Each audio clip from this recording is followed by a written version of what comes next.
It was 5:14 in the morning when I woke up. That's how it is when you get old. Sleep is like something stolen from you that you can never get back. Today is my 74th birthday. I got out of bed as quietly as I could, afraid of waking someone, even though I'm the only person in this house. My husband, Walter, has been gone for 20 years, and my son, Kevin, got married and moved out a decade ago. This old 800-square-foot house is so quiet, you can hear the dust settle. In the kitchen, I made myself a simple bowl of soup for my birthday. As the water boiled, my heart rose and fell with the bubbles. I remember when Kevin was little, every year on my birthday, he'd use his allowance to buy me a small cake. He'd stick crooked candles in it and sing happy birthday in his tiny voice. Life was so hard back then. His father had just passed away, and the survivors' benefits from the mill were pitifully small. I worked 2 jobs to raise him. But whenever I saw his smiling face, none of the hardship seemed to matter. Once the soup was ready, I carried the bowl into the living room and stopped in front of the old wooden dresser. In the top drawer was an old photo album. I wiped my hands and carefully took it out. The plastic film over the photos had yellowed, but the pictures inside were still clear. There was Kevin at his elementary school graduation, standing next to me in an ill-fitting suit, grinning from ear to ear. In middle school, he won 3rd place in a math competition and shyly held up the certificate for me to take a picture. On the day of his high school graduation, he was a head taller than me, but still wrapped his arm around my shoulders like a little boy. I gently caressed the photos, my fingertips leaving faint smudges on the glass frames. We were so happy then. He said he would get into a good college, find a good job, and give me a good life. He did it too. He got into a top state university, landed a job at a multinational corporation, and married a girl from the city. It's just that his idea of a good life was different from mine. My phone suddenly buzzed, interrupting my thoughts. It was a text from the local clinic, reminding me to pick up my test results next week. I glanced at the old grandfather clock on the wall. It was already 9:30. Kevin had said he would bring his wife and son over to celebrate my birthday today. Why hadn't I heard anything? I picked up my phone, hesitated for a moment, and then dialed my son's number. It rang 7 or 8 times. Just as I thought no one would answer, the call connected. Hello? It was my daughter-in-law, Jessica's, voice. The background was noisy, like she was somewhere crowded. "Jessica, it's me," I said, trying to make my voice sound cheerful. "Is Kevin there?" "Oh, Mom." Her tone immediately cooled. "Kevin's busy. What's up?" My heart sank a little. "It's nothing important. I was just wondering if you guys were still coming over today." "Today?" She paused for 2 seconds, and I could almost picture her rolling her eyes. "Oh, geez, I don't think we can make it today. We have something really important going on over here. It's Jessica's dad's birthday, and the whole family is at a restaurant." I was stunned. Jessica's dad? My husband had been dead for 20 years. Then it hit me she was talking about her own father. "Oh, I see," I said, trying to keep my voice from trembling. "Well, you guys have fun. Maybe another time." "Mom, look, I don't mean to be rude," Jessica cut in. "But you're a grown woman. You can't be so dramatic about birthdays. You're not a kid anymore. Anyway, Kevin's calling me. I gotta go, bye." The line went dead, leaving me standing there, holding the phone. The sun was shining brightly outside, illuminating the new floral curtains I had bought just for today. I slowly put the phone down and walked to the kitchen. I looked at the food I had prepared. The beef stew, Kevin's favorite, the mac and cheese for my grandson, Leo. I even made the kale salad that Jessica likes. Now, all the food was cold, just like a certain part of my heart. For lunch, I ate some leftovers and put all the dishes I'd prepared into the refrigerator, one by one. In the afternoon, I sat on the balcony and knitted. It was a sweater for Leo. The last time he was here, he said he wanted a hand-knitted sweater like one of his classmates had. I was knitting it carefully, with tight, neat stitches. I was worried it wouldn't be fashionable enough, so I even went online to look up patterns that young people like these days. At 7 in the evening, my phone buzzed. It was a social media friend request from an unknown account. I opened it. The profile picture was a cartoon character, and the name was Leo's mom. I knew it was another one of Jessica's accounts. After I accepted the request, she immediately sent a video. I pressed play. It was a luxurious private dining room in a restaurant. A large happy birthday banner hung on the wall, and beneath it was a huge framed photo of Jessica's father in a sharp new suit, his face flushed and beaming.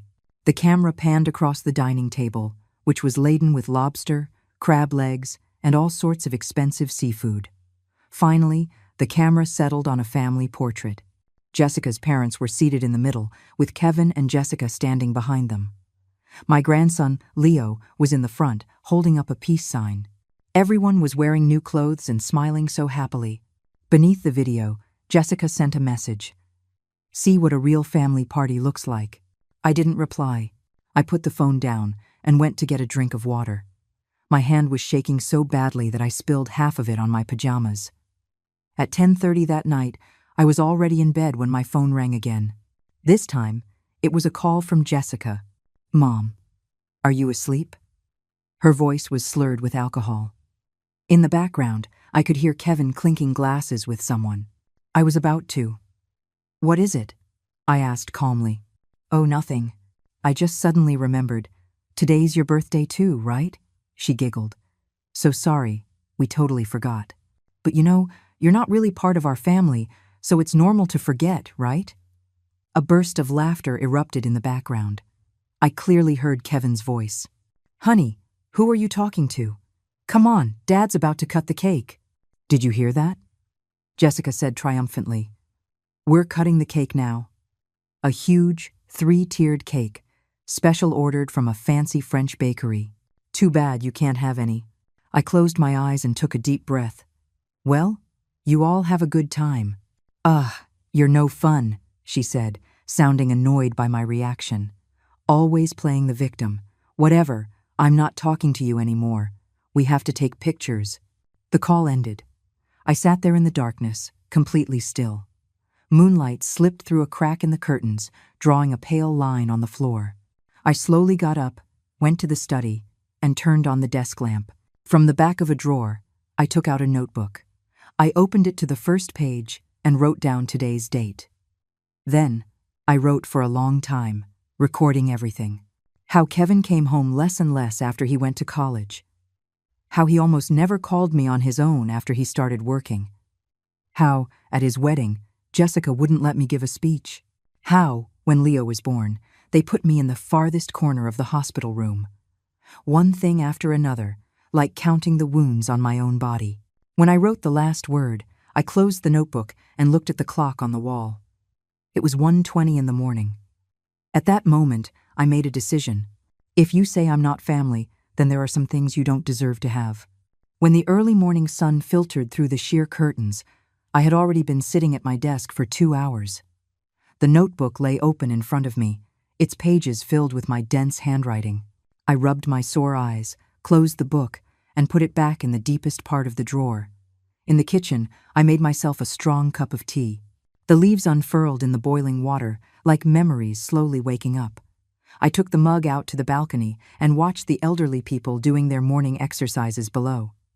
Mrs. Martinez from the next building was doing Tai Chi with her daughter, who carefully matched every move to her mother's rhythm. I took a sip of tea, the bitter taste spreading across my tongue. Mrs. Martinez's husband passed away even earlier than my Walter, but her daughter gave up a high-paying job in another state to come back and be with her mother. Every time I ran into her at the market, Mrs. Martinez would complain that her daughter wasn't ambitious, but the smile lines around her eyes couldn't hide her pride. The mug suddenly felt too hot. I set it down and went back inside. The old phone book was lying on the coffee table. I flipped to the K's, and my finger stopped on a name, Catherine Wallace. We used to be colleagues at the mill and took night classes together.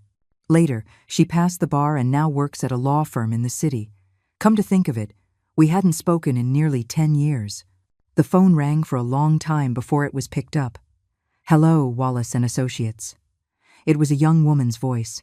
"I'd like to speak with Catherine Wallace. Please tell her Eleanor is calling. One moment, please." While I waited, I walked over to the full-length mirror and smoothed my hair.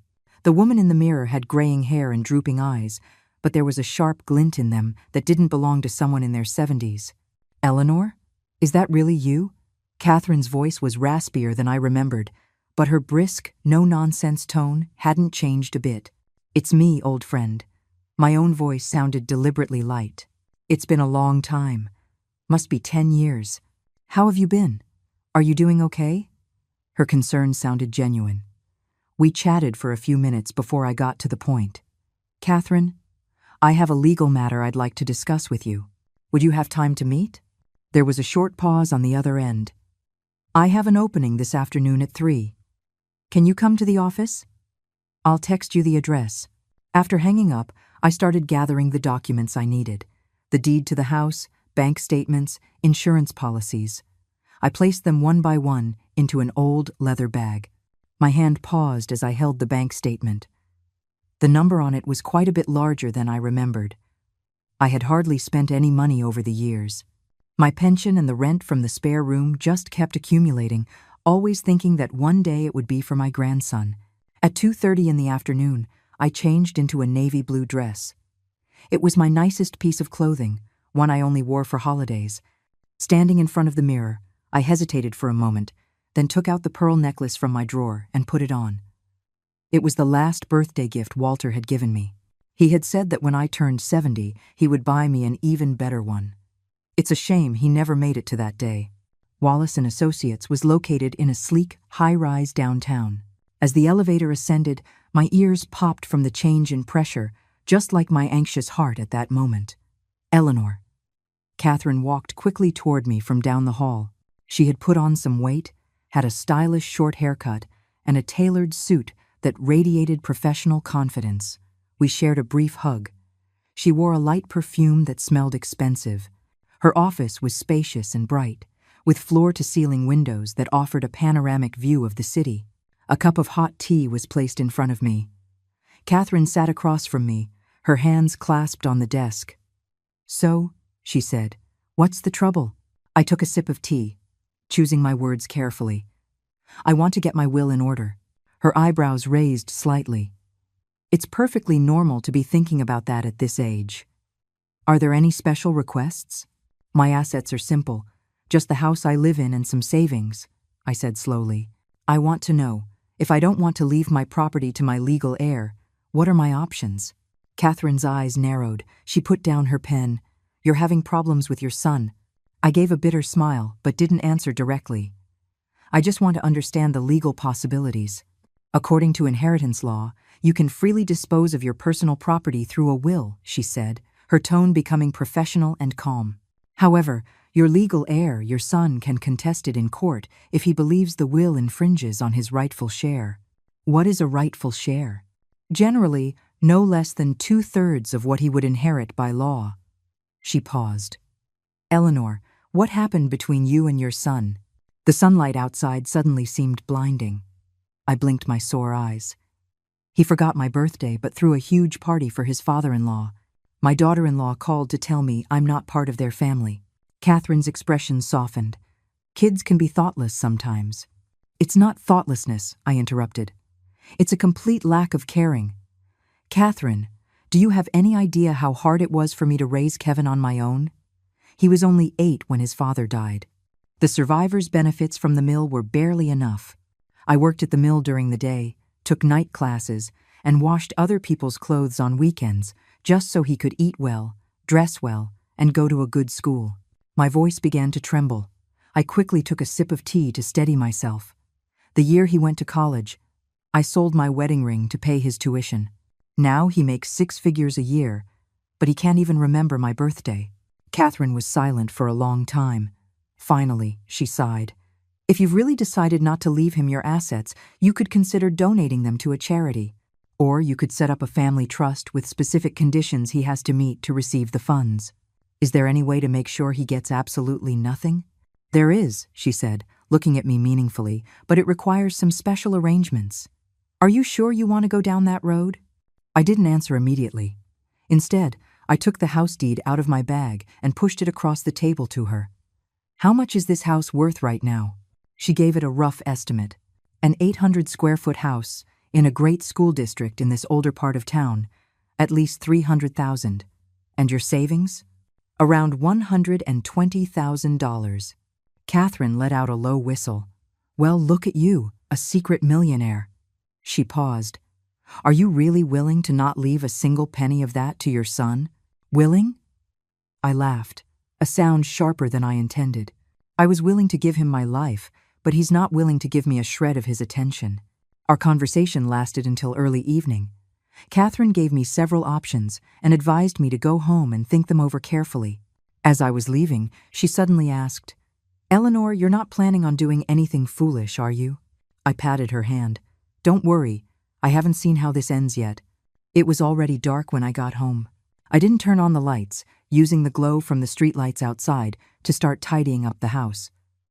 Starting in the bedroom, I pulled out every drawer, carefully examining the contents. Most of it was just odds and ends. Faded old photographs, expired medication, half-used notebooks. In the bottom drawer of the wardrobe, I found an old tin box with a Hershey's logo on it. I stared at it for a moment. This was Kevin's treasure box from when he was a boy. He always used to hide his favorite little trinkets inside. I sat on the floor and opened the box with trembling hands. Inside were a few glass marbles, a rusty spinning top, some old postage stamps, and at the very bottom, a piece of paper folded into a small square. I carefully unfolded it. The paper had yellowed, and the pencil writing was faint, but I could still make it out. I promised to be a good son when I grow up and take care of Mom. I will buy her a big house and take her on trips so she never has to suffer again. If I am not a good son, let me turn into a little dog. Kevin, May 10th, 1990. It was from a Mother's Day assignment his third-grade teacher had given. I remember that day. He came running home, all excited, and mysteriously stuffed the paper into my hand, insisting that I read it out loud in front of him. After I finished reading, he threw his arms around me and said, Mom, I promise I'll do it. Tears welled up unexpectedly, falling onto the paper and blurring the childish handwriting. I frantically tried to wipe them away with my sleeve, but it only smeared the words more. Just like our relationship, the more I tried to fix it, the more broken it became. I carefully folded the paper, put it back in the box, and continued cleaning. The books in the study, the dishes in the kitchen, the toiletries in the bathroom. I made a list, noting where each item would go, some to be donated, some to be kept, some to be taken with me. At 1 a.m, I collapsed onto the bed, exhausted but unable to sleep. The sound of a car passing by occasionally broke the silence, like time itself driving away. I remembered when Kevin had a high fever in middle school, and I carried him on my back for 2 miles to the hospital. I remembered waking up at 4 every morning to make him soup before his college entrance exams. I remembered his wedding day, sitting in the very last row, watching him kiss his bride under the spotlight. No one introduced the quietly weeping old woman as the groom's mother. My phone vibrated suddenly. It was a text from the local community center, reminding me that a staff member would be visiting tomorrow morning for a senior wellness check. I replied, received, then turned off the phone and lay in the darkness with my eyes open until dawn. When the community center worker arrived, I was on the balcony watering my pothos plants. The doorbell rang 3 times before I heard it, and I nearly tripped over my slippers rushing to open the door. Hi, Mrs. Eleanor? I'm Chloe from the Community Service Center. A young woman in her 20s stood at the door, her hair in a ponytail, carrying a backpack. Her smile was as bright as the Sunday. Sorry to bother you. I'm just here for a routine visit. I let her in and poured her a cup of tea. Chloe took a tablet and some forms out of her bag and began asking about my living situation while taking notes. The questions were standard: health condition, daily activities, any difficulties. Mrs. Eleanor, does your son visit you often? She asked suddenly. My fingers paused on my teacup. He's busy with work. He doesn't come back often. But with technology being so convenient now, you must talk on the phone every day, at least, Chloe said, her eyes bright with the righteousness of youth. We talk once a week, I lied. She seemed to sense something but didn't press the issue, instead asking about my health. I told her that apart from some joint pain, I was in good health. That's great, she said with a smile. Our community's senior center has just opened new classes.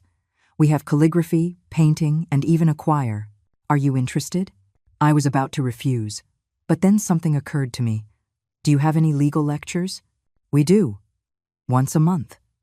The next one is, she checked her notes, next Wednesday at 2 in the afternoon. It's about protecting the rights of senior citizens. I'll think about it, I said. Before leaving, Chloe gave me a business card. My number is on here. It's on 24 hours a day. Call me anytime if you need anything. After closing the door, I leaned against it and let out a long sigh. That girl was too sharp. I almost let my guard down. I went back to the study to continue my massive decluttering project. At 3 in the afternoon, I called a real estate agent's office. The agent who answered was a young man with a booming voice. When he heard I wanted to get my house appraised, he was incredibly enthusiastic and scheduled a visit for the next morning. After hanging up, I stood in the middle of the living room, looking around. This house was part of the subsidized housing from the old mill. After Walter passed, the company took care of us and gave us this unit, the one in the best location.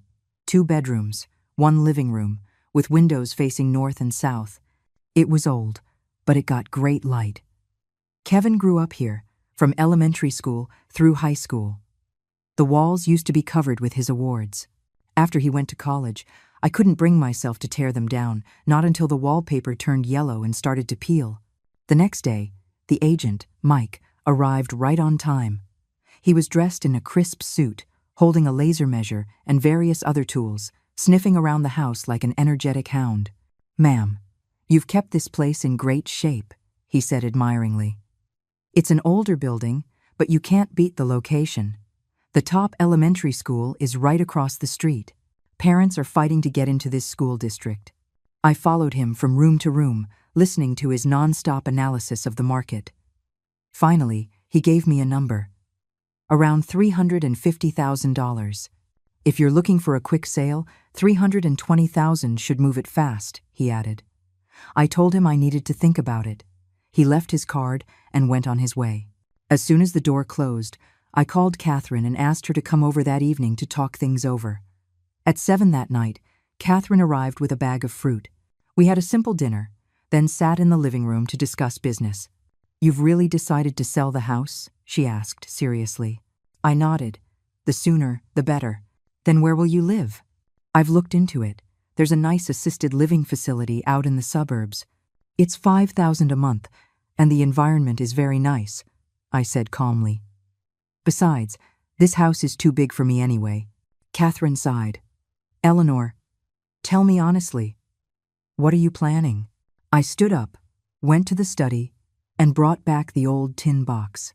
I handed her the yellowed promise note. After reading it, she looked at me with a complicated expression. "I want to test him," I said. "If I were really in trouble, what would he do?" "How do you plan to test him?" "Tomorrow, I'm going to pretend I've fallen and hurt myself, and then I'll call him." My voice was unnaturally calm. "We'll see how he reacts." Catherine took my hand. "Don't be too hard on yourself." "There's nothing left that can hurt me more," I said with a bitter smile. The next morning at 10 o'clock, I put my plan into action. First, I moved the coffee table aside and placed a soft cushion on the floor. Then, I slowly lay down. Taking a deep breath, I dialed my son's number. "Mom?" He sounded surprised. The background was noisy, like he was at the office. "Kevin." I made my voice sound weak. I fell. It hurts so much. I don't think I can get up." "What? What happened?" he said, his voice rising. "Where did you fall? Is it serious?" "The living room. I was trying to get some water. To my leg. It really hurts." "Stay there. I'm on my way." He hung up. I lay on the cushion, staring at a crack in the ceiling. The crack looked like an upside-down tree, its branches spreading out in all directions. 20 minutes later, I heard a key in the lock. Thank goodness I hadn't changed it yet. "Mom?" Kevin rushed in, his suit impeccable but his tie crooked. When he saw me on the floor, he hurried over and knelt down. "How are you? Can you move?" "Help me up," I said, holding out my hand. He helped me to the sofa, his expression concerned but his eyes darting around. "Should we go to the hospital?" "Let me just rest for a minute," I said, rubbing my knee. "I think I just twisted it." How could you be so careless? He pulled out his phone and checked the time. I have a really important meeting this afternoon. My heart sank. You go on to work. I'll be fine. Are you sure you don't need to go to the hospital? He asked again, visibly relieved. I'm sure. You go. He stood up and straightened his tie. Okay, I'm heading out then. Call me if you need anything. He walked to the door, then turned back. Oh, by the way, Jessica said she'd bring Leo to see you this weekend. The door closed. I sat on the sofa, motionless. The result of this test was even crueler than I had imagined. He couldn't even wait for me to pretend to feel better before he rushed to leave. I slowly walked back to the bedroom, took out my notebook, and recorded the day's results. That weekend, Jessica did indeed bring my grandson. To my surprise, Kevin came along too. They brought a bag of fruit. As soon as Leo walked in, he started whining for an iPad. Grandma's house doesn't have an iPad, I said. This place sucks. It doesn't even have an iPad, the 10-year-old boy pouted, his face full of disdain. Jessica laughed awkwardly. Mom, he's just a kid, don't mind him. I poured them tea and asked Kevin about work. He answered distractedly, his eyes glued to his phone. Jessica, meanwhile, was looking all around the room, her gaze sweeping over the furniture and appliances as if she were appraising their value. Mom, this house must be worth a lot of money now, right? She finally got to the point. I'm not sure. It's an old house, I said dismissively, but it's right across from that top elementary school. A house in this school district is a hot commodity, she said, her eyes lighting up. Kevin and I are thinking about getting a bigger place. If we sold your house, with our savings, we could afford a house in the suburbs. Her voice was filled with excitement. And then we could have you come live with us. I glanced at Kevin. He was still staring at his phone, tacitly approving his wife's proposal. The assisted living facility is very nice. There are people to take care of you, and other people my age, I said. Oh, but that would sound so bad. Like we're not good children, Jessica said with a fake smile. Besides, it's not safe for you to live alone at your age. You fell today. What if tomorrow? Is that why you came today? To talk about this? I cut her off. The room fell silent. Leo was jumping on the sofa, throwing the cushions everywhere. Jessica feebly scolded him, then turned back to me. Mom, just think about it. We'll find the best facility for you, and the money from selling the house. I'll think about it, I said, standing up. The conversation was over. As they were leaving, Leo didn't even say goodbye. He just ran for the elevator. Kevin lingered at the door for a moment. Mom, don't overthink it. We're just trying to do what's best for you. I know, I said calmly. Drive safe. The moment the door closed, I called Catherine. Find me a buyer. The faster, the better. The next day, I went to the public library and looked up information on various charities. On my way home, I passed a construction site. On the fence was a poster for a school fundraising initiative, the Green Mountain Elementary School project. There was a contact number on it. I wrote it down. That evening, I dialed the number. A man with a gentle, middle-aged voice answered. He introduced himself as Mr. Evans, the principal of the Green Mountain Project. I told him I wanted to donate money for the school's construction. He was so excited he could barely speak, insisting on visiting me in person to thank me. 3 days later, Principal Evans came to my house. He was a tall, thin man in his 50s, with tanned skin and rough hands, clearly someone who spent a lot of time in rural areas. I made him tea. He sat awkwardly on the edge of the sofa, holding the teacup without taking a sip. Ma'am, you might not understand our school's situation, he said earnestly. We're in one of the most remote mountain areas. Half of our 200 students are children left behind by parents who work in the cities. The school building is 30 years old. The roof leaks when it rains, and it's drafty in the winter. How much do you need to build a new school? I asked directly. He was taken aback. A preliminary estimate is around $200,000. But you don't have to. I'll donate $300,000, I said. $200,000 for the new building, and the remaining $100,000 to set up a scholarship fund. Principal Evans's hand trembled, and tea sloshed onto his pants, but he didn't seem to notice. Ma'am, this is too generous. Wouldn't you like to visit the school first? I will, I said, but not right now. After he left, I stood on the balcony watching the sunset. The sky was painted orange-red, the clouds like burning flames. I remembered when Kevin was little, we used to watch the sunset together like this. He would point at the sky and say, "Mom, when I grow up, I'll take you to see the sunset all over the world." Now he was grown up, and I was still right here. On Monday morning, I called my son. "Mom," he said, his voice tinged with surprise, probably because I rarely called him.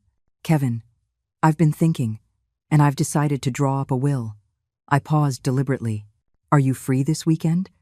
I'd like to have a family meeting to discuss it." There was a silence of a few seconds on the other end. "Why all of a sudden? Are you not feeling well?" "No, I just think it's time to get things in order," I said in a light tone. "You, Jessica, and Leo should all come." Okay, I'll arrange it." His voice suddenly became warm. "Mom, don't worry about a thing. You're in great health. You'll live to be 100. I hung up and let out a cold laugh. The power of money was truly amazing. It could turn a son, who was indifferent to his mother, into an attentive caregiver in an instant. Over the next few days, my phone was suddenly busy. Jessica called almost every day to check on me, even offering to take me shopping for new clothes. Kevin, for the first time in ages, sent good morning texts every day and said he wanted to buy me a new smartphone. On Friday evening, the doorbell rang. I opened it to find Jessica and Leo standing there, their hands full of shopping bags. "Mom, we came to see you," she said, beaming. "Leo, say hi to Grandma." "Hi, Grandma," the boy mumbled reluctantly, his eyes fixed on the game console in his hands. I let them in. Jessica immediately got busy, arranging the takeout food she'd brought on plates and pulling a wool sweater out of a bag. "Mom, try this on. See if it fits." I played along, trying it on, and saying I liked it. She was as happy as a child. Then she took out various health supplements, chattering on about their benefits. Leo wandered around the house and finally stopped at the study. "Grandma, can I play games on this computer?" "No, it's very old," I said. "Ugh, what a piece of junk," he muttered, pursing his lips. "Dad said he's going to buy you a new one. You should throw this old thing out." Jessica awkwardly scolded her son. "How can you talk to your grandma like that?" Then she turned to me. "Mom, kids don't know what they're saying." "It's all right," I smiled. "Leo, come here. Grandma has something to show you." I led my grandson to the study and took the tin box out of the drawer. Leo leaned in curiously. "What's this?" "Your dad's treasures from when he was a little boy." I opened the box and took out the yellowed paper. "Look, this is something your dad wrote when he was 10. The boy frowned as he read it, a look of disdain on his face. "That's so lame. Turn into a little dog? That's hilarious." "Leo," Jessica snapped. She snatched the paper, glanced at it quickly, and her face changed. "Mom, he's just a kid. He doesn't understand." "I understand," Leo suddenly said loudly. "Mom said that when Grandma dies, the house will be ours, and then I can buy whatever I want." The room fell deathly silent. Jessica's face turned red, then white. Her lips trembled, but she couldn't say a word. I looked at her calmly, slowly took the paper back from her hand, and carefully placed it back in the box. "Is dinner ready?" I asked, as if nothing had happened. Dinner was eaten in an awkward silence. Leo wolfed down his food and ran off to watch TV. Jessica kept trying to make small talk, attempting to ease the tension. As she was leaving, she suddenly offered to help me clean up the house. "No, thank you. I like to do it myself," I declined. "Mom, you're getting older. Let us younger ones do these things," she insisted, her eyes scanning the room. "Where do you keep your important documents?" "The deed, bank statements. You need to keep them safe. They're in a safe deposit box at the bank." I lied without batting an eye. She was clearly disappointed. After a few more pleasantries, she left with her son. The moment the door closed, I sent a text to Catherine. "Tomorrow morning at 9. Bring the contracts to my house." The next morning, Catherine arrived as scheduled. We carefully reviewed the donation agreement and the property transfer deed. After confirming everything was in order, I signed my name. "Are you sure you don't want to leave a little something for yourself?" Catherine asked with concern. The assisted living facility's fees aren't cheap. I have $50,000 left in savings. That's enough for a long time, I said. Besides, my pension is over $400 a month. She shook her head. I still think you're being too impulsive. Catherine, do you know what my biggest regret in life is? I looked out the window. It was spoiling Kevin. After his father died, I poured all my love and energy into him, terrified he would suffer even a little. And what was the result? He turned into a selfish person, devoid of basic human decency. Catherine sighed and didn't try to persuade me further. In the afternoon, Chloe from the community center paid a surprise visit, saying it was a routine checkup. She brought a schedule of activities from the senior center and enthusiastically invited me to join. Mrs. Eleanor, you don't look so well, she noted with her sharp eyes. Have you been sleeping poorly? A little insomnia. It's nothing, I said with a forced smile. Has your son been to see you lately? He's coming tomorrow, I said. A family meeting. Chloe seemed to want to say something, but in the end, she just handed me a brochure. This is our new calligraphy class. Mr. Arthur teaches it. He's a member of the State Arts Council, you know. I glanced through it, about to decline, when I saw a photograph. An elderly man with white hair was writing, his profile resolute, his gaze focused. For some reason, I was drawn to the picture. How old is this Mr. Arthur? I asked. 65. A retired teacher, Chloe said, her eyes lighting up. He writes beautifully, and he's very witty. All the old ladies in the class adore him. I smiled. I might check it out when I have time. After Chloe left, I started preparing for the next day's family meeting. I printed out a few fake asset lists, deliberately writing one less zero on the savings amount and understating the property value. Then I placed these documents, along with a fake will I had prepared long ago, in a folder and locked it in my study drawer, leaving the key in a conspicuous place. That night, I tossed and turned, unable to sleep. Moonlight filtered through the curtains, casting a silver line on the floor. I got up, went to the study, opened my computer, and began to write a long letter. It wasn't a will or an indictment, but a reflection on my life. I started from the day Walter died, wrote about Kevin's upbringing, and how I had spoiled him step by step. At dawn, I rubbed my sore neck, saved the document, encrypted it, and hid the file. Then, I took a shower, changed into clean clothes, and prepared to face the carefully orchestrated family meeting. The doorbell rang at exactly 10 in the morning. I took a deep breath, composed my expression, and went to open the door. To my surprise, besides my son's family, there was an unexpected guest, Jessica's father. The same man who had just celebrated his birthday at a 5-star hotel. Dad insisted on coming along. Jessica explained in a low voice, an awkward smile on her face. Her father swaggered in, looked around, and clicked his tongue twice. Nice place. A bit old, though. I suppressed my annoyance and invited them to sit down. As soon as he entered, Leo started clamoring to play on the computer. I pointed to the study, and he immediately dashed in. Kevin looked a little uncomfortable, his gaze shifting, while Jessica was unusually enthusiastic, busying herself with pouring tea as soon as she sat down. So, I hear you're writing a will, Jessica's father said, getting straight to the point. If you ask me, it's about time. At your age, you could go at any moment, and then think of all the paperwork. Dad! Jessica shot him a look, then turned to me. Mom, don't mind him. My dad's just very direct. It's fine, I said calmly. Since everyone is here, I'll be direct too. I got up and went to the study to get the folder, deliberately leaving the drawer unlocked. When I returned, I saw Jessica's eyes following the folder in my hands, a greedy light shining in them. This is a list of my assets and a draft of my will, I said, placing the folder on the coffee table. You can take a look. 3 pairs of hands reached for the documents at the same time, like hungry beasts pouncing on their prey.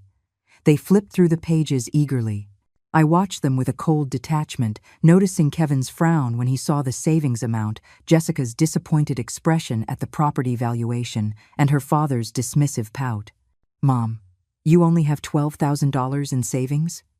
Kevin couldn't help but ask. Yes, medical bills have been expensive these years, I said without changing my expression. And the house is only valued at $200,000? Jessica's voice rose. A similar unit across the street just sold for $300,000. That one was renovated. This old house isn't worth as much, I said flatly.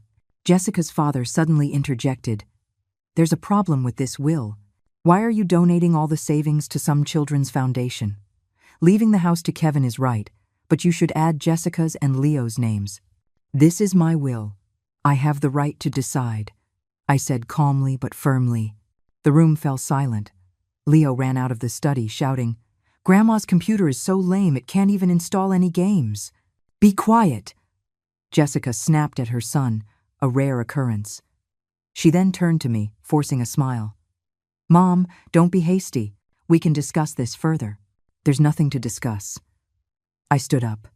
You've seen the documents. I'm going to the notary's office next week. Kevin suddenly grabbed my hand. Mom, are you mad at me? I know I've been busy lately and haven't had time to see you. Yes, Mom, Jessica chimed in. We were planning to ask you to move in with us. We've even been looking at houses, with a garden. You'd love it. I watched their clumsy performance with a cold smile in my heart. Just then, the doorbell rang. I went to open it. It was Chloe, the community worker, and behind her stood an elderly man with white hair. Mrs. Eleanor, sorry to bother you, Chloe said with a smile. Mr. Arthur heard you were interested in calligraphy and came to personally invite you to tomorrow's activity. The man from the photo, Mr. Arthur, extended his hand slightly. Ma'am, a pleasure to meet you. I'm Arthur. I was stunned for a moment, then recovered. Oh, please, come in. Although I have guests at the moment. Oh, no, we won't stay. We just wanted to drop off the invitation, Chloe said, handing me an elegant card. Tomorrow morning at 9, at the community center. We hope to see you there. After they left, I returned to the living room to find the atmosphere had turned strange. Kevin and Jessica were exchanging glances, while her father looked disdainful. Mom, who was that? Kevin asked tentatively. Community workers and the calligraphy teacher, I answered briefly. Jessica suddenly laughed. Mom, don't tell me you have a new gentleman caller? That Mr. Arthur looked quite dapper. What nonsense are you talking? Her father snapped. She's in her 70s. It's embarrassing to be involved in things like that. I was shaking with anger, but I forced it down. Please leave. Mom, my dad didn't mean it like that, Jessica said, trying to smooth things over. Leave, I repeated, my voice ice cold. They reluctantly gathered their things. As he was leaving, Kevin turned back and said, Mom, the company's having some trouble. I need some money to get through it. How much? I asked directly. 50,000. No, 30,000 would be enough, he said, a glimmer of hope in his eyes. I don't have that much. You just said you have 12,000 in savings, he said eagerly. That's my retirement money. Mum, I'm your son. He suddenly raised his voice. If the company goes under, we won't even have money for Leo's private school. I looked at his distorted face and suddenly felt a wave of exhaustion. I'll give you an answer next week. They finally left. I closed the door and collapsed onto the sofa, feeling dizzy. My phone rang. It was a text from Catherine. All done. The deed has been transferred, and the donation has been wired. I replied, Thank you. Proceed as planned next week. Putting the phone down, I went out to the balcony and took a deep breath. The early summer breeze carried the scent of flowers. A few old men were playing chess in the shade of a tree below, and children were playing on the playground. It seemed like an ordinary day, but it was the beginning of a turning point in my life. The next day, I went to the community center as planned. The calligraphy class had already started. A dozen or so seniors were focused on their work. When Mr. Arthur saw me, he smiled and came over. Ma'am, welcome. I've prepared a brush and ink for you. I sat down, feeling a bit awkward, and picked up the brush. I hadn't written in years, and my hand was a little shaky. Mr. Arthur stood behind me and gently corrected my posture. Relax your wrist. Calm your heart. Strangely, under his guidance, I did slowly calm down. The scent of ink filled the air as the brush left black marks on the rice paper. I wrote a simple 5-character poem. Mr. Arthur looked at it and praised it repeatedly. Ma'am, you have a gift, he said to the other students. Look at the strength in these strokes, the solid structure. After the class, Mr. Arthur offered to walk me home. On the way, we chatted. It turned out he was also widowed and had a daughter living abroad who rarely came back. Children have their own lives, he said lightly, a flicker of sadness in his eyes. We old folks have to learn to find our own joy. His words resonated with me. When we reached my building, he suddenly said, "Ma'am, forgive me for asking, but is something on your mind?" I was taken aback. "Why do you ask?" "There's a sense of finality in your writing," he said thoughtfully, especially in the final 2 words, "farewell." The force of it went right through the paper. I managed a weak smile. "You're overthinking it, Mr. Arthur." He nodded and didn't press further, but he left me his phone number. "Call me any time if you need anything." Over the next few days, I was busy with paperwork. The property transfer, notarizing the donation agreement, making an appointment at the assisted living facility, everything proceeded in an orderly fashion. Catherine helped me find a remote but beautiful facility, and I prepaid for a year. On Friday evening, I received a call from Kevin. His voice was anxious. "Mom, have you thought about the money? The company really can't wait. Come to my house tomorrow morning. We'll talk," I said. After hanging up, I started packing, taking only necessary clothes and a few personal items, leaving everything else as it was. Finally, I put the long letter and a copy of my real will into an envelope, wrote "to my dear son" on it, and placed it in my desk drawer. The next morning, Arthur called unexpectedly, asking if I was coming to the calligraphy class. I declined, saying I had something to take care of at home. He seemed to hear something in my voice and paused before saying, "Ma'am, whatever you decide to do, please remember that there are people who care about you." His words made my eyes sting. I hastily thanked him and hung up. At 10 o'clock, Kevin arrived alone. He looked haggard, his suit wrinkled, his eyes bloodshot. "Mom, the money?" he asked eagerly as soon as he walked in. I gestured for him to sit down, then took out an envelope. "Here's 5,000. It's all I can give you." He took the envelope, felt its thinness, and his face immediately changed. "This is it? It's all I have. What about the house?" He suddenly raised his voice. "Mortgage the house. The bank will lend at least 200,000. "The house is not to be touched," I said calmly. "Why not?" He shot to his feet, his face contorted. "I'm your son. Everything you have is mine. What right do you have to refuse me?" Watching his hysterical outburst, I suddenly felt a sense of release. This was the son I had raised with all my heart and soul, a complete and utter egoist. "Kevin," I said softly, "do you remember a promise note you wrote when you were 10? He was stunned. "What promise note?" "You said that if you weren't a good son when you grew up, you would turn into a little dog," I said with a bitter smile. "It seems you'd rather be a dog." "What the hell did you just say?" he roared, grabbing a vase from the coffee table and smashing it on the floor. "You old hag. If my company goes under, I'll make sure you don't have a good life either." I watched his tantrum calmly. When he finally stopped, panting, I said slowly, "You can go now." "You just wait," he said viciously. "I'll get a lawyer and sue you. Your money, that house, it's all mine. The law says so." He slammed the door on his way out, the force of it shaking the picture frames on the wall. I sat amidst the wreckage and suddenly started to laugh. What he didn't know was that the house was no longer mine, and my savings were nearly gone. He would get nothing. In the afternoon, I called a taxi and quietly left with 2 suitcases. The assisted living facility was at the foot of a mountain on the outskirts of the city, a quiet and peaceful place far from the noise.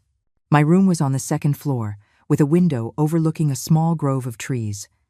After settling in, I sent a text to Catherine. "Checked in. Proceed as planned." That night, lying in bed, I listened to the unfamiliar sound of the wind blowing through the unfamiliar trees. I suddenly remembered what Arthur had said. "Whatever you decide to do, please remember that there are people who care about you." In the darkness, I took out my phone, hesitated for a moment, and then dialed his number. The mornings at the assisted living facility came exceptionally early. At 5 o'clock, the birds in the woods outside my window would begin to sing, their crisp calls piercing through the thin curtains and waking me from a light sleep. I slowly sat up, rubbing my sore lower back. The bed here was firmer than the one at home, and after 3 days, I still wasn't used to it. After washing up, I made a cup of tea and sat on the small balcony to watch the sunrise. The mountain mist slowly rose, shrouding the distant treetops in a thin veil. Such a view should have been calming, but a dull ache in my chest had persisted for a week. I took out my phone and looked at the text Chloe had sent yesterday. "Mrs. Eleanor, your test results are in. A few indicators are abnormal. The doctor recommends a follow-up as soon as possible." Below it was the number for Dr. Evans at the community clinic. I hesitated for a moment, then dialed the number. Dr. Evans was very warm and said he had an opening at 10 this morning and could go over the report with me in detail. After hanging up, I checked the time. 3 hours to go. I took out the notebook I had brought with me and continued writing the long letter to my son. "Kevin, when you were 10, you had the chicken pox and a fever of 104 degrees. The doctor said if I had brought you in any later, it could have caused encephalitis. It was pouring rain that day, and no taxi would go to the suburbs. I carried you on my back for 2 miles. As I wrote this, my hand began to tremble. Not because the memory was painful, but because my right hand suddenly wouldn't cooperate. I tried to make a fist, but my fingers wouldn't close completely. This had been happening more frequently lately. At first, it was just occasional numbness, but now, sometimes my whole hand felt like it didn't belong to me. At 9:30, I called a taxi to the community clinic. Dr. Evans was a man in his early 40s, with gold-rimmed glasses and a gentle way of speaking, but his eyes were sharp. He carefully reviewed my test report, his brow furrowing deeper and deeper. "Mrs. Eleanor," he said, pushing his glasses up, "your white blood cell count is abnormally high, and your liver function indicators are not optimistic. I recommend you go to a major hospital for a more detailed examination." "What could it be specifically?" I asked directly. He hesitated. "It's hard to say. We need more tests to be sure. I've already contacted Professor Davis at City General Hospital for you. You can go directly to the internal medicine department to see him tomorrow at 9 in the morning." Leaving the clinic, I didn't go straight back to the facility. Instead, I went to a nearby park. It was late spring, and the flowers were in full bloom. A few elderly people were playing with their grandchildren, their laughter filling the air. I sat on a bench, watching them, and was suddenly reminded of when I used to bring Kevin here as a child. He was so small then, always calling Mommy, Mommy, now. My phone rang, interrupting my thoughts. It was an unknown number. "Hello, is this Mrs. Eleanor?" It was Arthur, the calligraphy teacher, his voice warm. "Chloe told me you went to the clinic today. Is everything all right?" I was a bit surprised that he would call. "It's nothing, just a routine checkup. You didn't come to class today. Everyone missed you." He paused. "I happened to be nearby. Would you like to have lunch together?"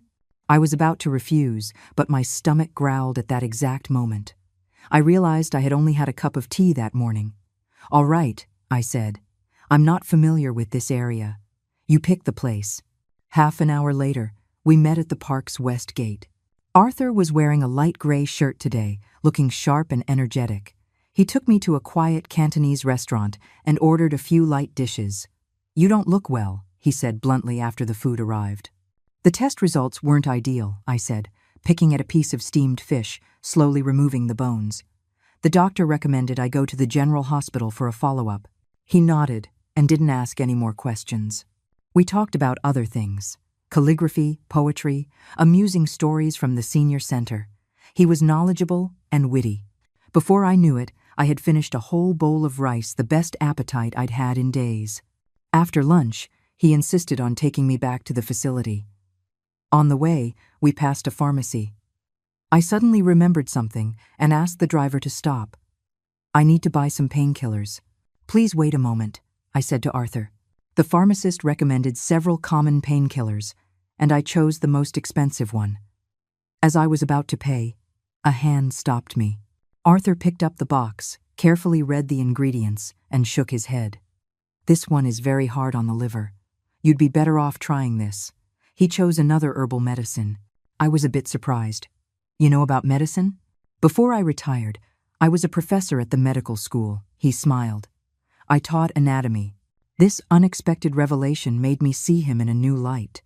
On the way back to the facility, we talked about his career. It turned out he had taught at a top medical university for over 30 years, published hundreds of papers, and had even been a visiting scholar at Harvard. Then why teach calligraphy after retiring? I asked curiously. It's been a hobby since I was a child, he said. Medicine was my profession. Calligraphy is my passion. The car stopped at the entrance of the facility. He insisted on walking me to my room. As we passed the activity room, several residents greeted him warmly. He seemed to be very popular here. "You're going to City General tomorrow?" he asked at my door. I nodded. "I can go with you. I know a few old colleagues there." I wanted to refuse, but a sudden wave of dizziness made me grab the doorframe for support. Arthur quickly steadied me by the arm. "Are you all right?" "Just a little tired," I said with a weak smile. "I'd appreciate your help tomorrow." The next morning, Arthur was waiting for me in the lobby.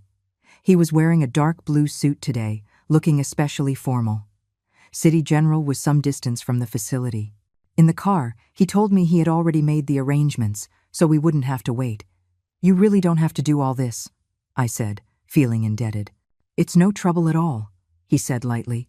When we arrived at the hospital, we were indeed led directly to Professor Davis's office. A series of tests took up the entire morning. Professor Davis told us to come back at 3 in the afternoon for the results. "Let's get some lunch," Arthur suggested. We had a simple meal at a small restaurant near the hospital. He tried to make light conversation, but my mind was elsewhere. The dull ache in my chest was becoming more pronounced. At exactly 3 o'clock, we returned to Professor Davis's office. He looked at the test results with a grave expression, then looked up at me.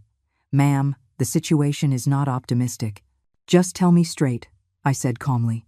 "Late-stage liver cancer. It has already spread to the lungs."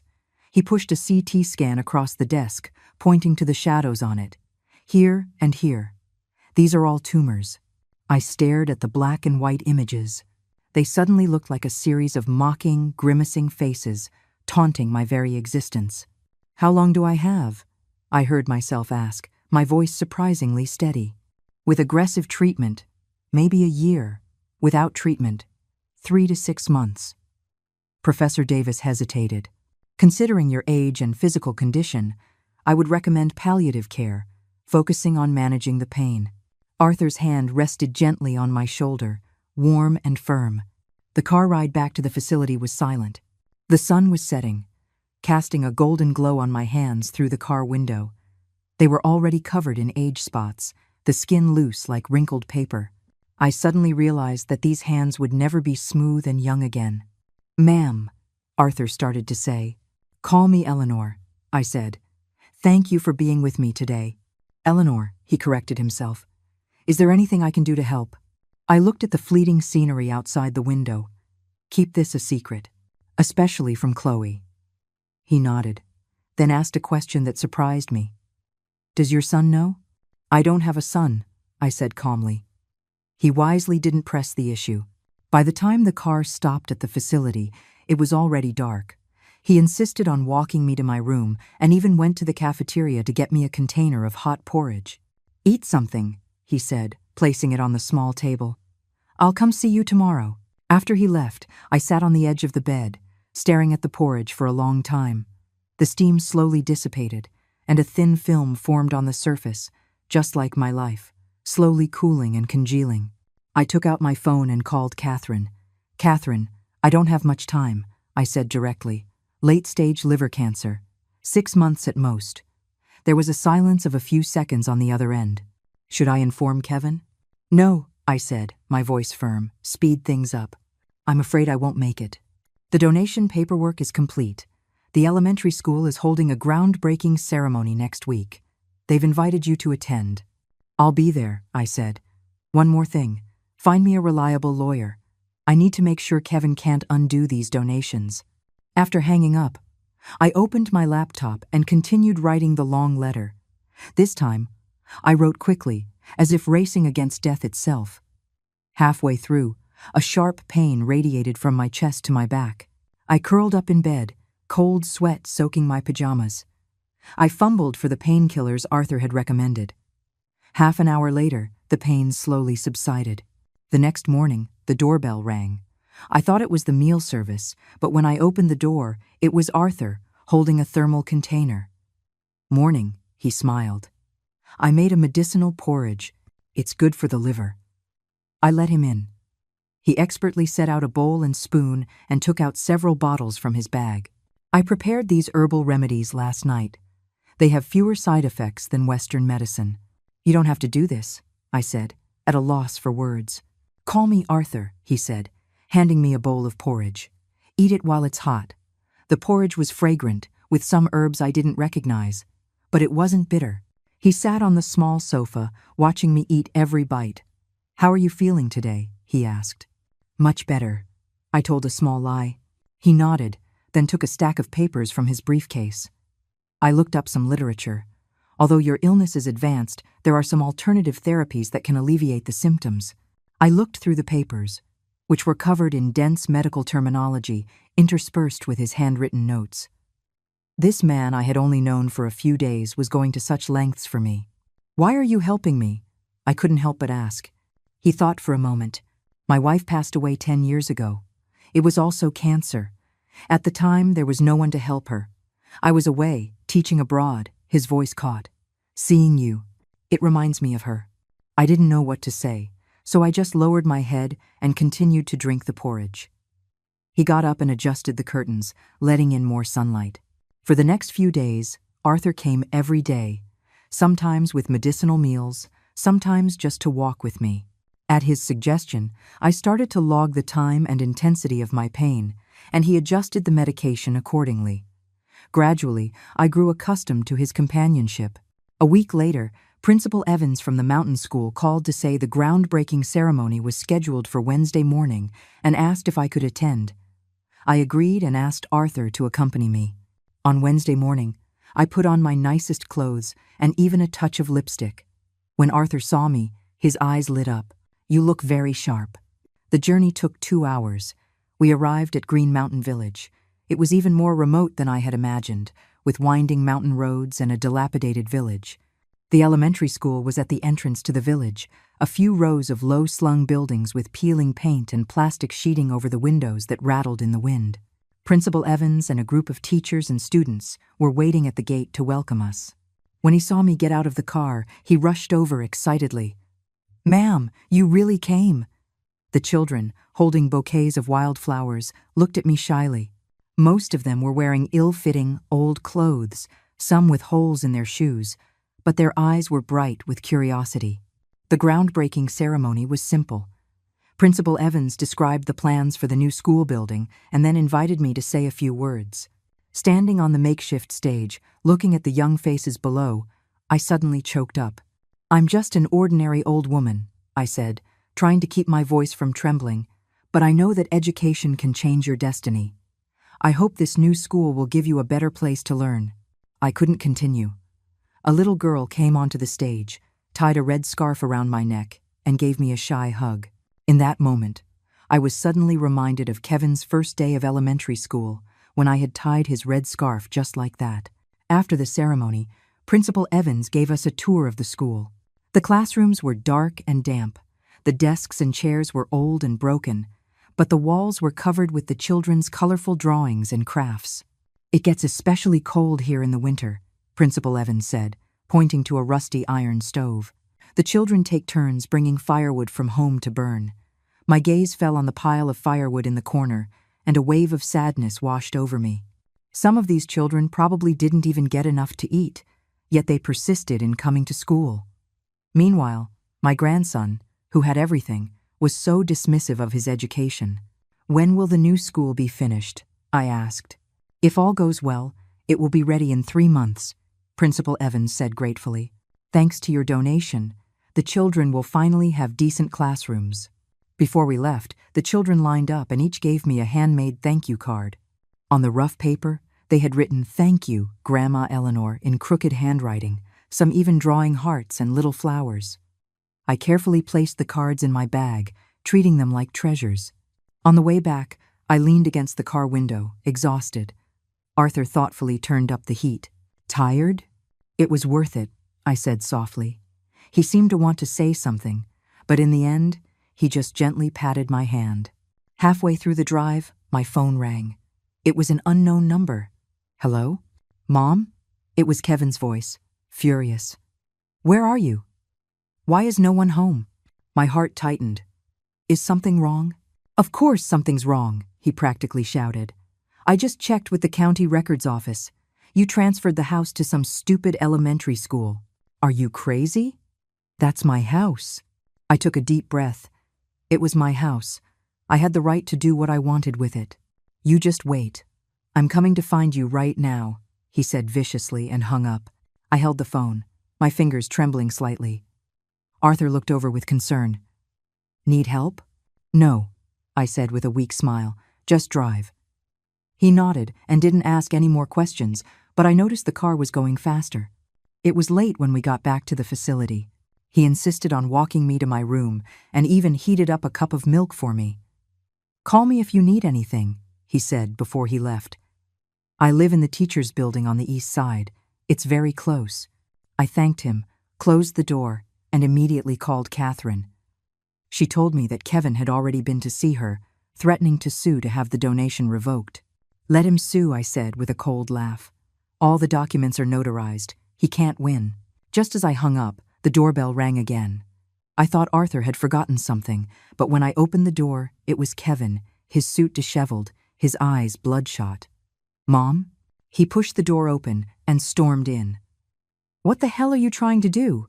I backed away, the dull ache in my chest starting up again. I've made myself very clear. Clear about what? He roared, spittle flying from his mouth.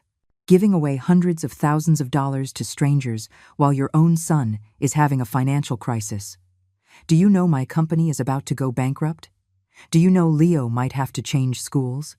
I looked at him calmly, at his hysterical face, and he suddenly seemed like a complete stranger. This was the son I had raised with such hardship, a man who cared only about money. Kevin, I said, walking to my desk and taking out the notebook that documented his various cruelties. Look at this. He took it suspiciously, flipped through a few pages, and his face grew darker and darker. You've been writing all this down? Since you started college, I said calmly. Every time you disappointed me, I wrote it down. At first, it was to remind myself not to be too demanding. Later, I gave a bitter smile. Later, it was just to prove to myself that I wasn't being too sensitive. He flipped through the pages rapidly, then slammed the book shut. So this is revenge? Just because I forgot your birthday a few times? No, Kevin, I said, sinking wearily into my chair. This isn't revenge. It's liberation. I'm tired. I can't love you anymore. Don't give me that crap. He threw the notebook on the floor. I don't care what your reasons are. You're going to reverse those donations right now. Or else what? I looked up at him. Sue me? I'm dying, Kevin. Late-stage liver cancer. I have 6 months. Tops. Do you think a court is going to care about a dead woman's property dispute? He froze, the anger on his face hardening into a comical expression. You're lying. The diagnosis is in the drawer. See for yourself. He mechanically pulled open the drawer, found the report, and stared at it for a long time. When he looked up again, there was no sadness in his eyes, only calculation. Mom, if that's the case, you should be leaving your property to me. I can take care of you. That won't be necessary. I cut him off. The facility is very nice. I have people to take care of me. The money, it's been donated. Not a penny left, I said calmly. Except for what I've prepaid for my funeral, I've left nothing. His face twisted. You'd rather give it to those poor people than to your own son and grandson? Those poor people know more about gratitude than you do. I pointed to the thank you cards peeking out of my bag. They call me Grandma Eleanor. And you, how long has it been since you've called me Mom? We were at a stalemate, the air thick with hatred. Finally, he let out a cold laugh. Fine. That's fine. Since you don't consider me your son, I don't have a mother. When you die, don't expect me to come and collect your body. He slammed the door, the force of it shaking the picture frame on the wall. I slowly sank to the floor, the pain in my chest so intense I could barely breathe. I fumbled for a painkiller and curled up on the bed, waiting for it to take effect. I don't know how much time passed before the doorbell rang again. I thought it was Kevin. Come back. I managed to drag myself up and open the door, only to see Arthur standing there, holding a food container. I figured you didn't have dinner. His words trailed off. Eleanor, what happened? Only then did I realize my pajamas were soaked with cold sweat and my face must have looked terrible. He helped me to a chair without a word and took a stethoscope out of his medical bag. Don't bother, I said weakly. It's an old problem. He insisted on listening to my heart and lungs, took my blood pressure, and then poured me a glass of warm water. Take your medicine. I obediently swallowed the pills he handed me. Soon, the pain began to ease. He heated up the porridge and fed it to me, spoonful by spoonful, like a father caring for a child. Your son was here? He asked softly.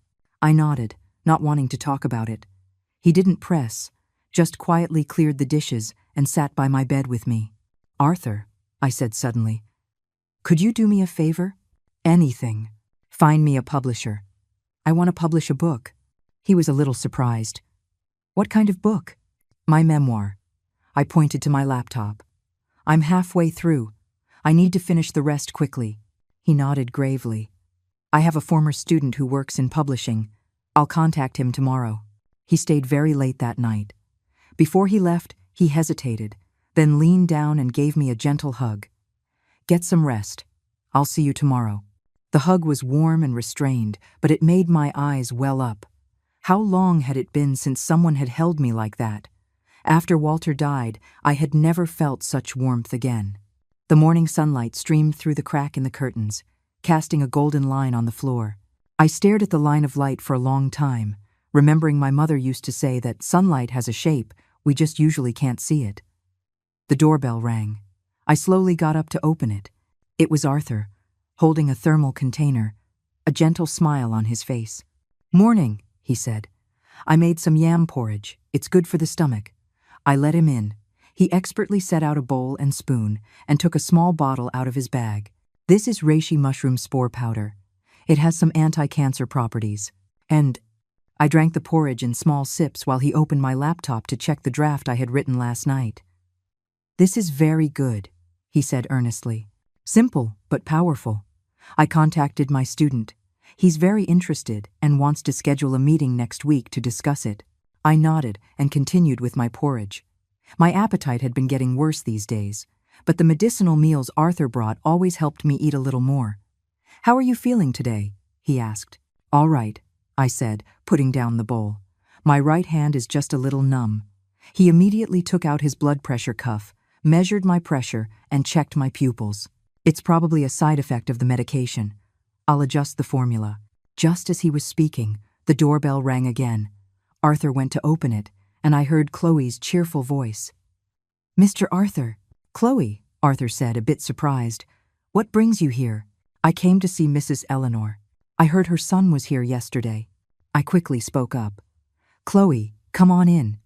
Chloe entered and saw us having breakfast, her eyes wide. Mrs. Eleanor, you and Mr. Arthur. Mr. Arthur is my calligraphy teacher, I said calmly, and also a doctor. He's helping me with my health. Chloe nodded, looking skeptical, then took a folder out of her bag.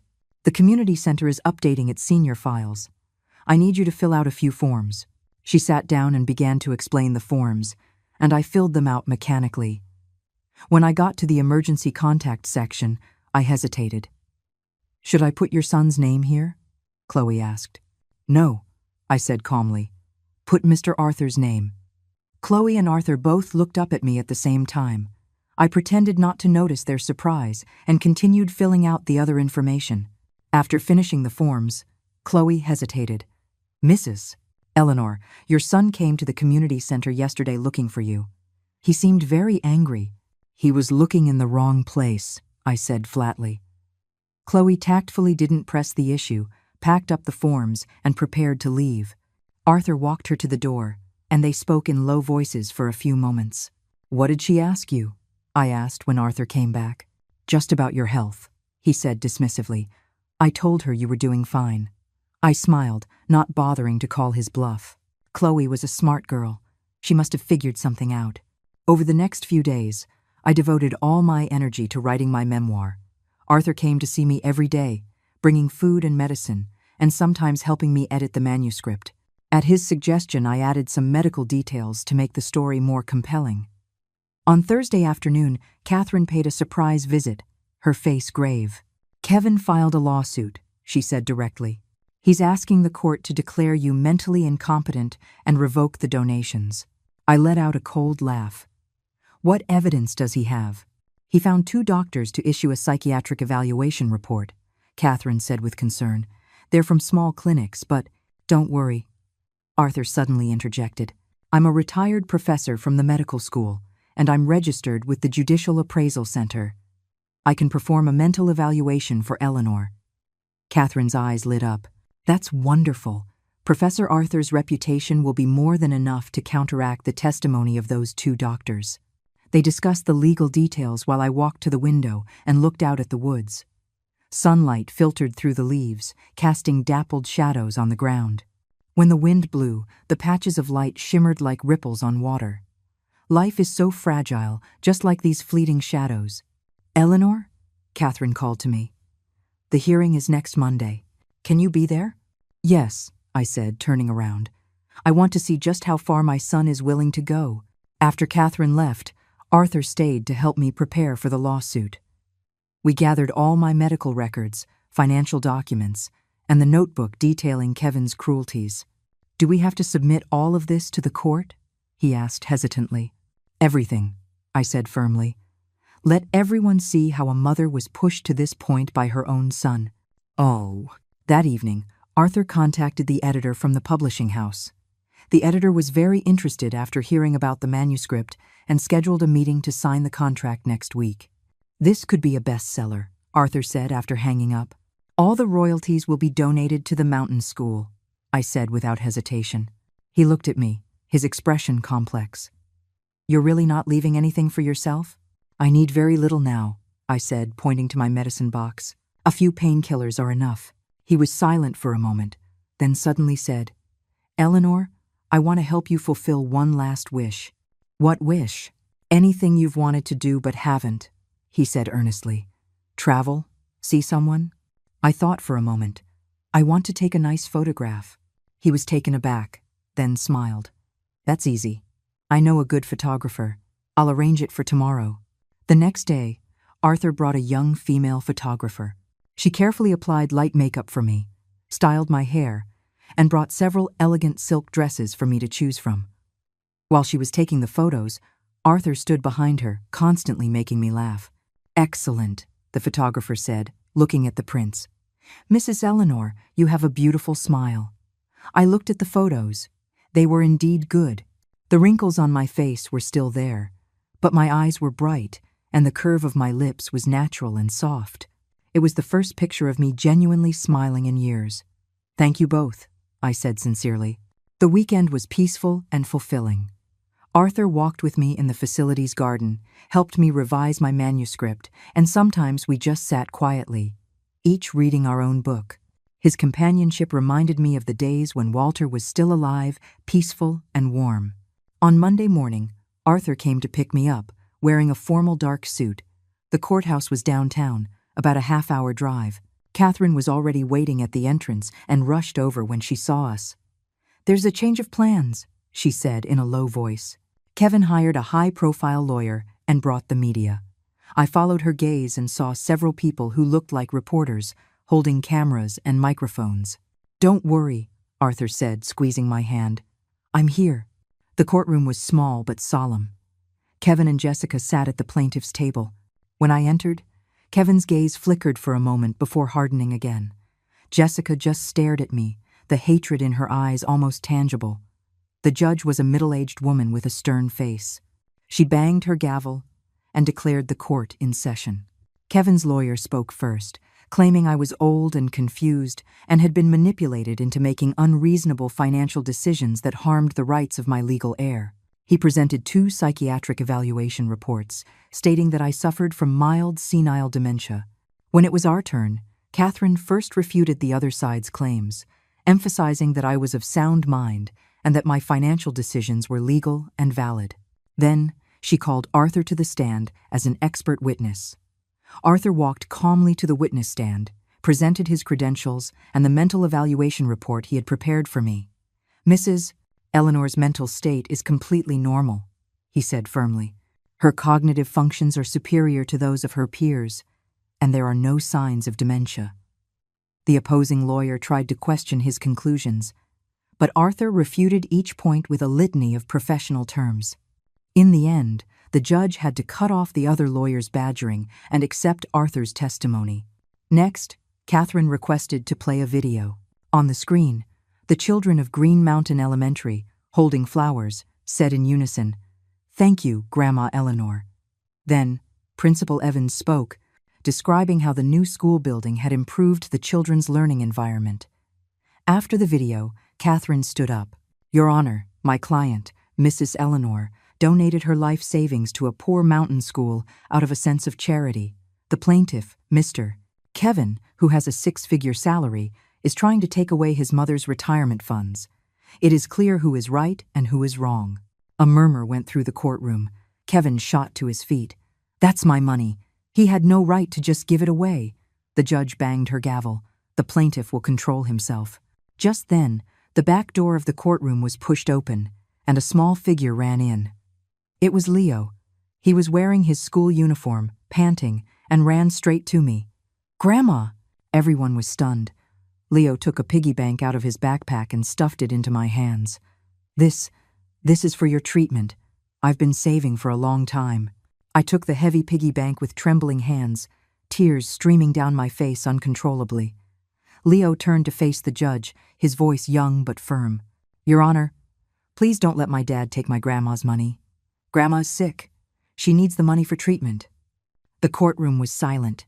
I saw Kevin's face turn deathly pale, while Jessica grabbed her son and hissed something at him. The judge thought for a moment, then banged her gavel. "Given the sufficient evidence, this court rules that Mrs. Eleanor is of sound mind and her disposition of property is legal and valid. The plaintiff's request is denied. Court is adjourned." Kevin rushed toward me, trying to say something, but was blocked by the bailiffs. The reporters swarmed us, their cameras and microphones pointed at us. Arthur and Catherine shielded me and quickly led me out of the courtroom. Chloe managed to get Leo out in time as well. Back at the facility, I collapsed onto the bed, exhausted. Arthur poured me a cup of hot tea and sat by my side. "How did Leo get there?" I asked. "Chloe told him," Arthur said. "That kid is very smart. He overheard his parents talking about faking your mental evaluation and ran away from school." I caressed the piggy bank, a mix of emotions swirling inside me. A picture of Leo was taped to it, smiling sweetly. I opened it. It was full of coins, and there was a note inside. "For Grandma's treatment." "I misjudged that child," I said softly. "He's better than his parents." Arthur nodded. "The child is good at heart. He was just led astray by his parents." That evening, Chloe brought Leo to see me. The boy ran to me as soon as he entered and threw his arms around me. "Grandma, does it hurt?" "It doesn't hurt. Now that I see you, it doesn't hurt at all," I said, stroking his hair. "Thank you for today." Leo looked up, his eyes red. "Grandma, Dad, and Mom, they said they were going to send you to a mental hospital. I overheard them." My heart lurched. "Don't be afraid," Arthur reassured him. "With Grandpa Arthur and Aunt Chloe here, they can't do that." Chloe confirmed Leo's story. It turned out that Kevin and Jessica had indeed planned to forcibly commit me to a mental hospital after I lost the case, and then, as my legal guardians, revoke the donations. "That's just evil," Arthur said, clenching his fists. "What will happen to Leo now?" I asked with concern. "I've applied for temporary guardianship," Chloe said. "As a community worker, I'm qualified to intervene when parents are unfit to raise their child." End of. Leo fell asleep in my arms, his face still streaked with tears. I gently patted his back, just as I had done with Kevin so many years ago. "I want to change my will," I said suddenly. Arthur and Catherine exchanged a look. "What do you want to add?" "Set up a trust fund," I said, looking at the sleeping Leo. "When he turns 18, he can use this money for college." Catherine nodded. "A wise decision." That night, Leo slept on the sofa in my room. Watching his peaceful, sleeping face, I suddenly felt that perhaps my life still had some meaning. At least I could help this child walk a better path. 3 days after the trial ended, my condition suddenly worsened.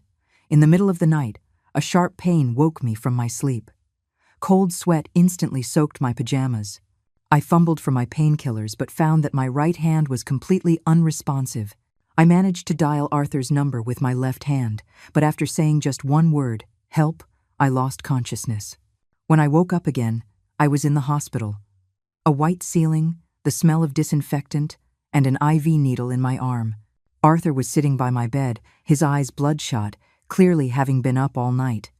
"You're awake," he said, leaning in immediately. "How do you feel?"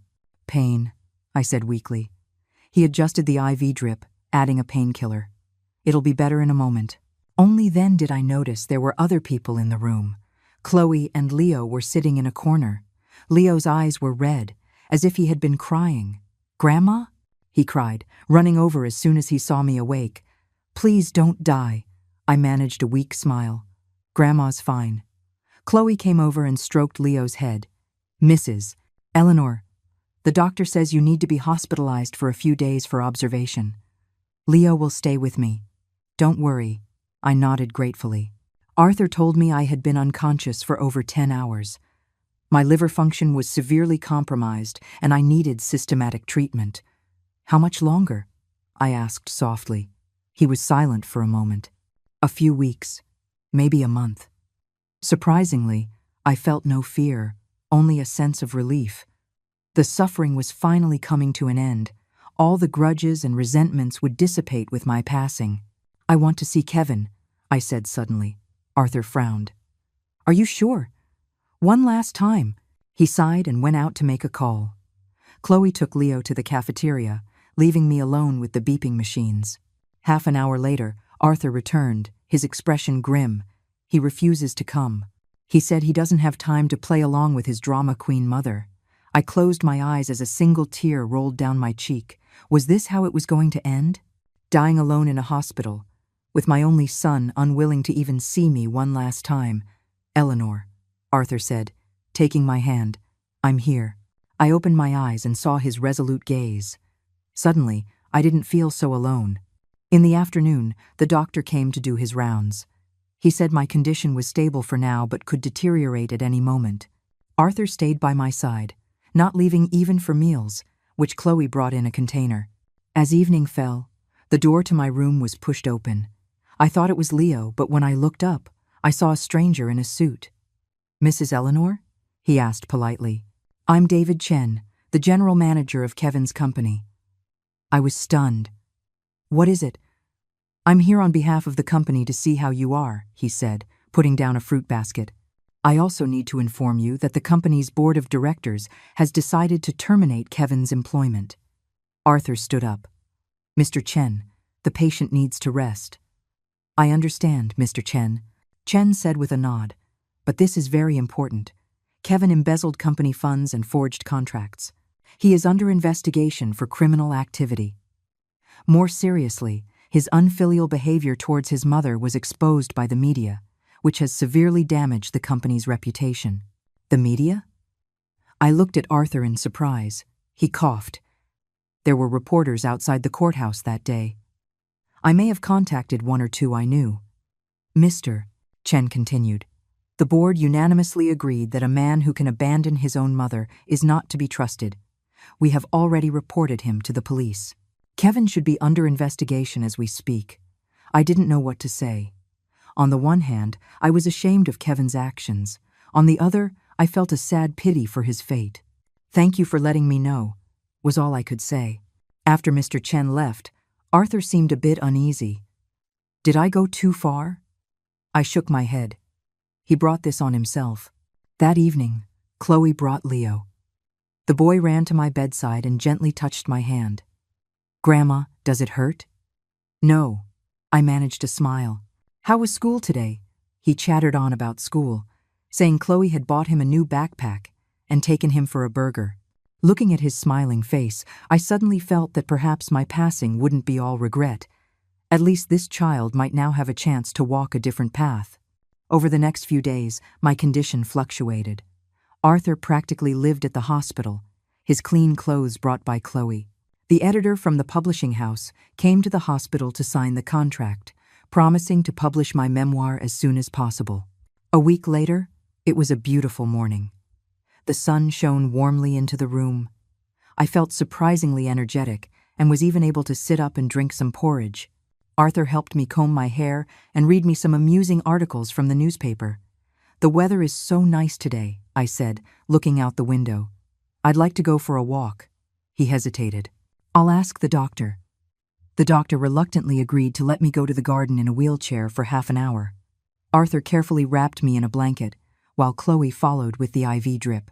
The hospital's small garden was in full bloom, the air filled with the scent of flowers. Leo ran around excitedly, picked a small wildflower, and tucked it into my collar. "Grandma, it's pretty." "It's beautiful," I said, stroking his face. "Leo, Grandma has something for you." I took a key out of my pocket. "This is the key to Grandma's house. There's a tin box in the study drawer. It has things your dad wrote when he was a little boy. You can look at them when you're older." He took the key solemnly, as if accepting a sacred mission. "I'll keep it safe." After returning to my room, I began to feel tired. Arthur helped me lie down and adjusted the IV drip.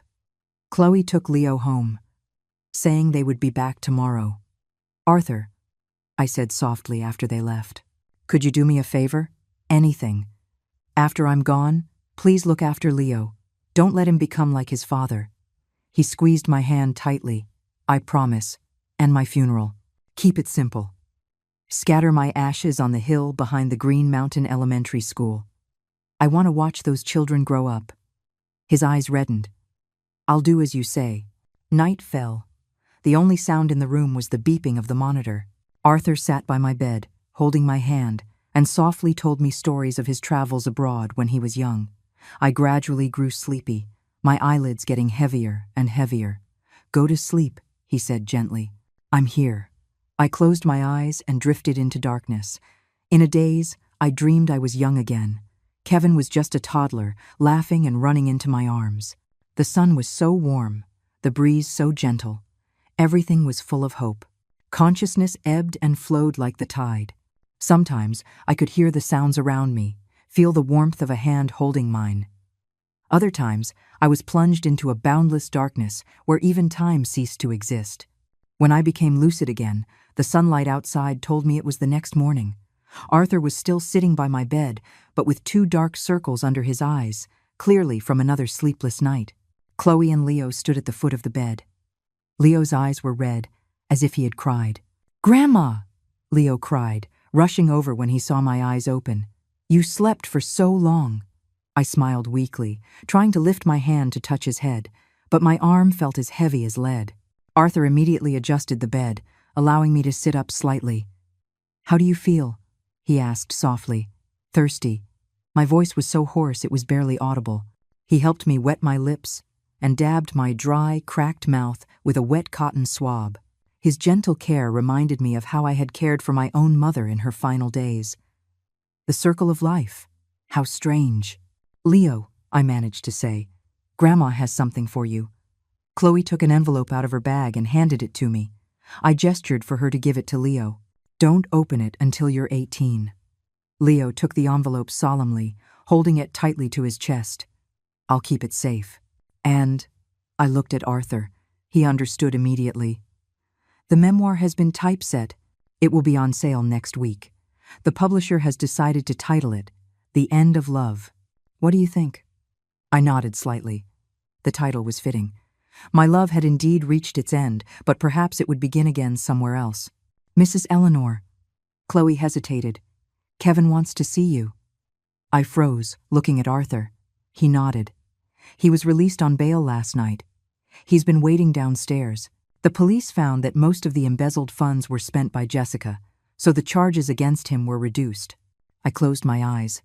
A wave of pain washed over my chest, not physical pain, but the familiar ache of being hurt by someone you love. "Let him come in," I finally said. A few minutes later, the door was gently pushed open. Kevin stood in the doorway, his suit wrinkled, his hair a mess, his eyes bloodshot. He looked 10 years older. "Mom." His voice trembled. I didn't respond, just watched him quietly. The son I had once loved with all my being now stood before me like a stranger. He slowly walked to my bedside and suddenly dropped to his knees. "Mom, I'm sorry." A tear fell to the floor, then another, and another. His shoulders shook violently, like a child who had done something wrong. "I was wrong. I was so wrong," he choked out, his voice thick with sobs. "I was blinded by money. I let Jessica lead me around by the nose. I forgot everything you did for me." I remained silent. Years of hurt could not be erased with a few words of apology, but watching him weep, the ice around my heart cracked just a little. "Leo needs a father," was all I said in the end. He looked up, his face streaked with tears. "Mom, can you forgive me?" I didn't answer his question. Instead, I looked at Leo. "Show your father the promise note." "Oh." Leo took the key out of his pocket. "Dad, Grandma said there's a tin box in the study drawer." Kevin took the key with a trembling hand, then suddenly covered his face and began to cry even louder. He remembered. The tin box, the yellowed paper, the innocent and solemn promise of a 10-year-old boy. He reached for my hand, but I gently pulled away. "It's too late, Kevin," I said softly. "My love has run out." His expression froze, as if he had been struck by lightning. Perhaps he thought a few words of apology could fix everything, just like when he was a child and a little whining could earn him forgiveness. But this time was different. His mother's love had finally run dry. "No, Mom," he said, shaking his head. "Give me a chance, I beg you." I closed my eyes wearily. Arthur immediately stepped forward. "The patient needs to rest. Please leave for now." Kevin wanted to say more, but Chloe was already leading Leo out. He had no choice but to follow. After the door closed, I let out a long sigh, as if a great weight had been lifted from my shoulders. "Do you regret seeing him?" Arthur asked softly. I shook my head. "He needs to face his choices." In the afternoon, the doctor came to do his rounds. His expression was grave. He asked to speak with me alone, but the medical jargon was meaningless to me now. I knew my time was short. "Arthur," I said after the doctor left, "help me record a video." He took out his phone and adjusted the angle. I smoothed my hair and smiled calmly at the camera. "Kevin, Leo," I began slowly. "When you see this video, I'll be gone." I talked for a long time about memories, regrets, and hopes. Finally, I said to Leo, "Grandma loves you. I hope you grow up to be a kind person." And to Kevin, "As for your father, forgive him. He's not a bad person at heart, just lost." After recording the video, I was exhausted. Arthur helped me save the file and set it to send automatically after my passing. As night fell again, Arthur insisted on staying with me. I couldn't argue, so I let him.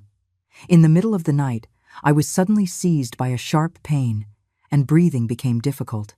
The monitor let out a piercing alarm. Doctors and nurses rushed in, beginning emergency procedures. As the pain peaked, strangely, I felt a sense of release. Scenes from my life flashed before my eyes. Walter's gentle smile, Kevin learning to walk, the grateful eyes of the mountain children, Leo's innocent laugh, and finally, Arthur's tired but resolute face. "Arthur," I said, gripping his hand with the last of my strength. "Thank you." Then darkness washed over me like a tide, swallowing everything. 1 year later, on a hill behind Green Mountain Elementary School, a simple tombstone stood quietly. On it was a single line, Eleanor, 1949, 2023. A mother. It was spring, and a group of people came to visit the grave. At the front was Arthur. He looked a bit older than a year ago, with more white hair, but he was still full of spirit. Beside him was Leo. The boy had grown taller and was holding a bouquet of wildflowers. "Grandpa Arthur, can Grandma really see us?" Leo asked softly. "Of course she can," Arthur said, stroking his head. "She's watching you from heaven." Leo carefully placed the flowers in front of the tombstone, then took a stack of letters out of his backpack. "Grandma, these are letters from my classmates. The new school is beautiful, and we all love the books in the library." Arthur stood to the side, watching the boy earnestly read each letter to his grandmother, his eyes welling up. So much had changed in a year. Kevin and Jessica had divorced. Jessica took her share of the assets and moved abroad. Kevin, after losing his job, fell into a downward spiral of drinking. It was Leo's weekly visits that slowly helped him get back on his feet. The End of Love became a sensation after it was published, topping the bestseller list for 3 months. All the royalties, according to Eleanor's wishes, were donated to rural education, enough to keep Green Mountain Elementary running for 10 years. The media clamored to report the story, sparking a nationwide discussion on the rights of the elderly and the nature of family. "Grandpa Arthur?" Leo asked suddenly. "Did Grandma forgive Dad in the end?" Arthur thought for a moment. "I think so. But more than that, she wanted to see your father truly change." Leo nodded. He took out the envelope Eleanor had left for him. He had already opened it. Inside was a check and a letter, instructing him to use the money for college and to always remember to be a kind person. "Dad said he's coming to see Grandma next week," Leo said. "He got a new job as a supervisor at a construction site." "That's good," Arthur smiled. After paying their respects, they slowly walked down the hill. The sound of children reading aloud drifted from Green Mountain Elementary. The brand-new school building glistened in the sunday. At the school gate stood a stone tablet engraved with the words, "Donated by Mrs. Eleanor." Leo ran into the schoolyard to play with his classmates. Arthur stood before the stone tablet, gently tracing the 3 words. The wind blew, carrying the scent of flowers, like a gentle sigh. "Eleanor," he said softly, "do you see? Your love has no end."